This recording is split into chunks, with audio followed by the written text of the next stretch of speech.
هل فكرت يوما من في الأثر الذي تتركه في الآخرين؟ الأمر لا يتعلق بالإيماءات الكبيرة أو التصريحات الصاخبة، بل يتعلق بالخيوط الصغيرة التي لا تكاد ترى، صفات الشخصية التي تتشابك وتشكل شخصية يتذكرها الناس. بناء هذا النوع من الحضور ليس سرا، إنه اختيار واع وممارسة يومية. يبدأ بفهم بسيط أن كل تفاعل مهما كان قصيرا هو فرصة لبناء جسر من الاحترام.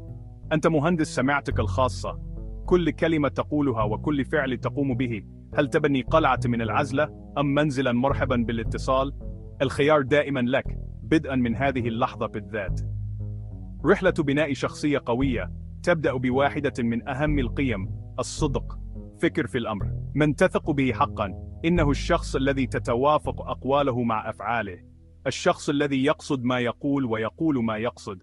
أن تكون صادقا لا يعني فقط تجنب الكذب، بل أن تكون أصيلا. عندما تعد بمساعدة زميل فإنك تفي بوعدك. عندما تعطي رأيك تفعل ذلك بإخلاص حتى لو كان صعبا.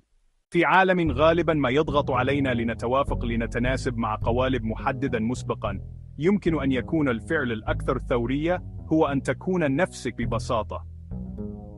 الأصالة هي حجر الزاوية في الشخصية التي لا تنسى. الناس لا ينجذبون إلى التقليد المثالي المصقول، بل ينجذبون إلى البشر الحقيقيين الذين لديهم عيوب والصادقين. محاولة أن تكون شخصا آخر غيرك مرهقة وتخلق حاجزا بينك وبين الآخرين. يمكنهم استشعار التمثيل ونقص الصدق.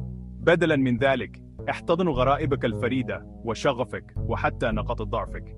عندما تكون مرتاحا في جلدك، فإنك تمنح الآخرين الإذن ليكونوا مرتاحين في جلدهم. هذا يخلق بيئة من الثقة والانفتاح، حيث يمكن للعلاقات الحقيقية أن تزدهر. فكر في الأمر بهذه الطريقة: شخصيتك هي توقيعك الفريد. خط يدك الطبيعي يتدفق بسهولة وشخصية لا تخطئها العين. نعيش في عالم يحتفي بالحديث.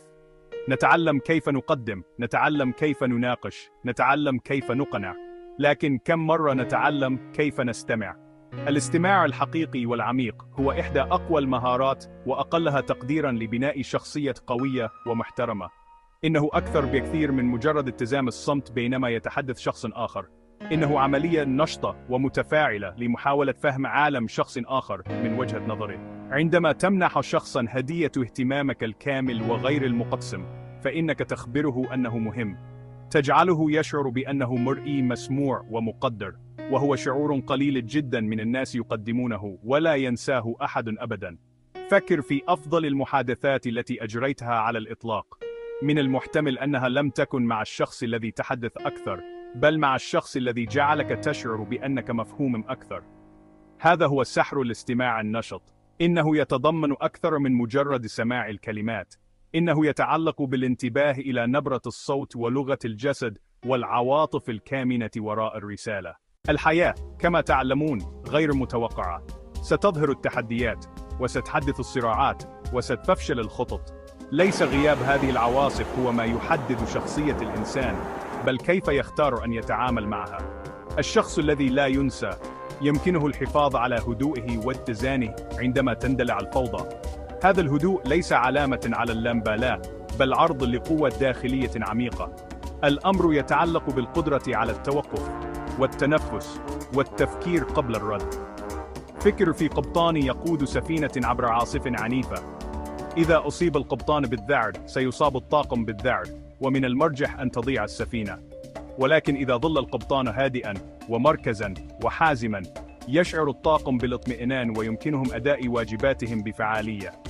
أنت بطريقة ما قبطان سفينتك العاطفية الخاصة. هذه الوقفة هي قوتك الخارقة. إنها تخلق مساحة بين المحفز واستجابتك. السعي لبناء شخصية لا تنسى ومحترمة لا يتعلق بالبحث عن التقدير الخارجي أو أداء عرضي للعالم. إنه في جوهره رحلة داخلية. إنه الجهد المستمر والنبيل للتنمية الذاتية. الاحترام الذي تتلقاه من الآخرين هو انعكاس للاحترام الذي تكنه لنفسك. فكر في نفسك كنحات وشخصيتك كقطعة من الرخام.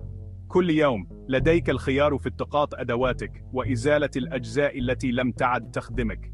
نفاذ الصبر، الأحكام السريعة، الحاجة إلى الموافقة، ويمكنك صقل وتلميع الميزات التي ترغب في تعزيزها. لطفك، شجاعتك، قدرتك على الاستماع، هذا ليس عملا سهلا. يتطلب وعيا ذاتيا دون حكم وانضباطا لتحسينات صغيرة ومتسقة. قراءة كتاب، تعلم مهارة جديدة، الاعتذار عندما تكون مخطئا، ممارسة الغفران. هذا العمل الداخلي الهادئ يبني تحفة فنية بمرور الوقت. تغذي هذه الرحلة على عقلية إيجابية وتطلعية. بدلا من التفكير في أخطاء الماضي، تنظر إليها كدروس. بدلا من الخوف من نجاح الآخرين، تراها مصدر إلهام. هذه هي الشخصية التي تكسب احترام الآخرين وتحترمك أنت. وهذا إرث يستحق البناء.